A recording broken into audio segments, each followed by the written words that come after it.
Frères et sœurs, bonjour, shalom.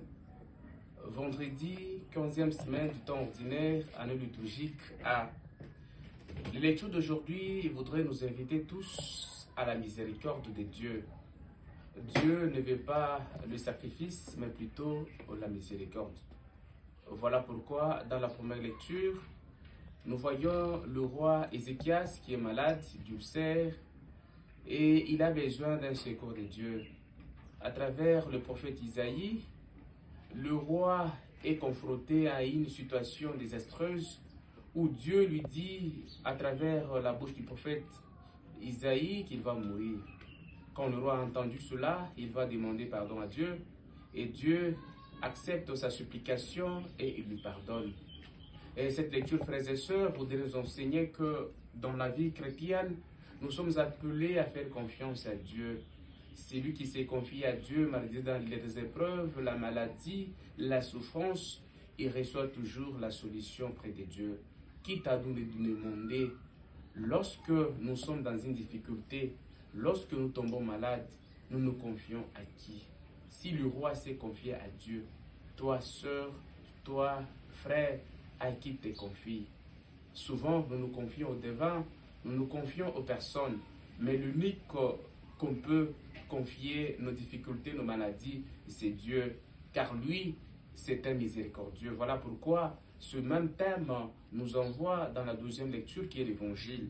Dans l'Évangile, les pharisiens reprochent les disciples de Jésus qui cueillent les épis et ils mangent. C'était le jour du sabbat. Cette reproche, frères et sœurs, nous aussi, nous les faisons aux autres. Lorsque nous voyons les autres qui commettent des erreurs, nous sommes prêts ou prêtes à leur reprocher. Mais est-ce que nous regardons ce que nous faisons? Mais Jésus, étant un bon pédagogue, leur enseigne qu'il est venu pour accorder la miséricorde, car le sabbat a été créé pour l'homme et non l'homme pour le sabbat. Ceci pour nous dire que le Fils de l'homme est maître du sabbat. Et Jésus nous enseigne que l'amour et la compassion et le service du prochain sont au cœur de la volonté de Dieu. Voilà pourquoi les pratiques religieuses sont importantes, mais elles ont du sens si elles ne sont pas accompagnées de la miséricorde. En tant que jeune, en tant que maman, en tant que papa, dans nos maisons nous vivons, est-ce que nous accordons la miséricorde aux autres? Bien souvent, il y a des gens que nous enfermons dans nos cœurs. Il y a des gens qu'on ne veut pas parler. On peut faire 3 ans, 4 ans, 2 mois, 1 mois, sans parler aux gens.